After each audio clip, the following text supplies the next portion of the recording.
Today we're going to review some finger, thumb, and hand strengthening exercises using either a TheraPutty or a rehab putty. Now, you'll see when you get a TheraPutty or rehab putty that there's a variety of different colors.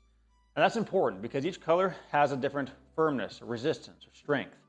And I'm going to encourage you to purchase as many of those as you can. It's great to have a variety on hand because each finger, thumb, and hand are going to have their independent strength differences. I want to make sure that we honor that as we start to build the strength together to make each finger and thumb as optimally strong and resilient as possible. Now, for the purpose of today's example, I'm going to be utilizing a yellow rehab putty. Now, the way that this one works is yellow equates to a level 2, which is soft. There's 5 different levels here that we're going to be utilizing. So again, try to purchase several of these, if not all of them. Today, I'm just going to demonstrate with one, which is yellow. Now, you can start off by taking the lid off, of course, taking it out. You're going to quickly notice this is just like Play-Doh when you were growing up. Now, it's also good for me to note at this point, when you're done with it, put it back in there, make sure it's nice and sealed. Not only so it doesn't dry out, but also if something flips over, we have seen this stain carpets, clothes, so make sure it's nice and sealed, so that way if something does happen, you're protected. Now, as you start up, what we're going to do is roll this into a little bit of a tube.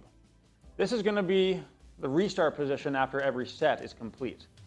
Take this time to also enjoy the fact that this is going to feel like a little bit of a nice massage or a hand warming. Now, we're going to get it to about this kind of a tube. You can choose to be a little bit more narrow, a little bit thicker, whatever works for you, okay? Now, starting position here, we're going to discuss a key pinch. So the key pinch, you might think of it just like you're utilizing a key in your car or at home, squeezing in and turning. So if you have difficulty doing that, this would be a great exercise for you. This also works in your thumb flexion, or your thumb grip strength in a sense. So we're going to start by pinching that tube between the thumb and the index finger as hard as we can. If you want to incorporate a twist, go for it. You're going to work your way down that line. Nice thing with a TheraPutty is you get immediate feedback on the resistance based off of the fingerprints that are left here each time. You want to try to make that as symmetric and reproducible each time.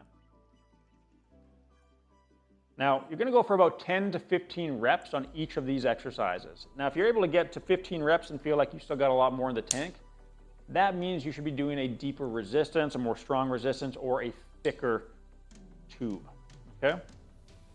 Ideally, if you hit 15 reps, you maybe have nothing left in the tank or just a couple of reps left, okay? So that's kind of what we're looking for between the 10 and 15 rep range.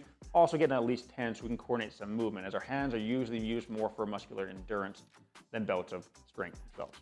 So that first one, that key pinch, is working on the flexion of your thumb. So next up, let's work on extension for the thumbs up movement. Get back into our tube. We're going to hold on to it, put our thumb down, wrap that tube over top, pinch it down with our other fingers, and go into a nice little thumbs up. Get back into it. Second rep, we just double fold it over and strength.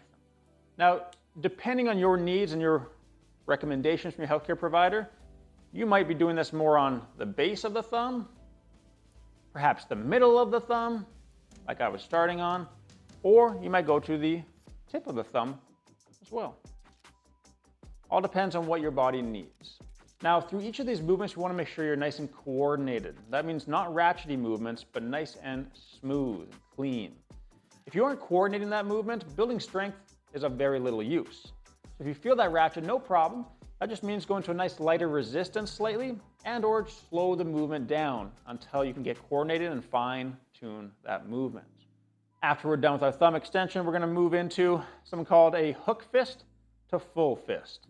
Nice tube. We're going to squeeze the finger pads against the base of the fingers or the top of the palms hard as possible, and then curl into a full fist. Roll that back up. Fingertips, full fist. Okay, great exercise for somebody who might struggle with grip strength or pain or weakness, making a fist in general, as well as bending those fingers together, perhaps after multiple finger jams or springs. The more you focus on it, the specific movement, and the harder you go trying to utilize every finger, the better the results are going to be. After this hook fist to full fist, we're going to go into a tip pinch. So this is isolated movement for specific fingers.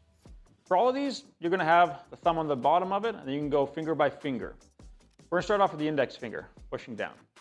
Now you'll see how I started that. My other fingers are folded inwards or flexed. That's so that way I really isolate the movement of my index finger. You can do it with all the fingers extended. That's also completely fine. But you're going to see naturally you start to flex those fingers a little bit, which recruits more strength. It's kind of like cheating a little bit through that movement. So if you start there, no problem. But always have in mind the goal is to eventually get to a position where you have the fingers flexed and you're isolating your movements. Now when you're going to that pinch, go as hard as you possibly can, make that reproducible. If you found that was too easy, you might make the ball a little bit thicker. If you can still do 15 of those pretty easy, you go up to the next resistance. Again, go down the line with every single finger. After the tip pinch, we're going to do the 3-point pinch with the pull. First 3 fingers coming together into a little cone, pinching as hard as you can, and pulling apart, folding back over. Pinch and pull. Now, another thing to note when you're doing these exercises, you might be surprised to see how much of a difference you feel when you have your arms or elbows tucked inwards versus straightened out. But depending on what your body needs and what your healthcare provider has recommended, you may want to try these exercises in a variety of different positions that may mimic movements that you're more similar to doing in your real life. It's important to make sure that we are strong and resilient through a variety of different ranges of motion and having our body in different positions in general. Also, we're always focused on symmetry. So even if you're just starting this, not because of any rehab per se, but to build up the strength of your non-dominant hand and the coordination of those fingers and thumb, that's a great way to build general health and wellness. Have fun.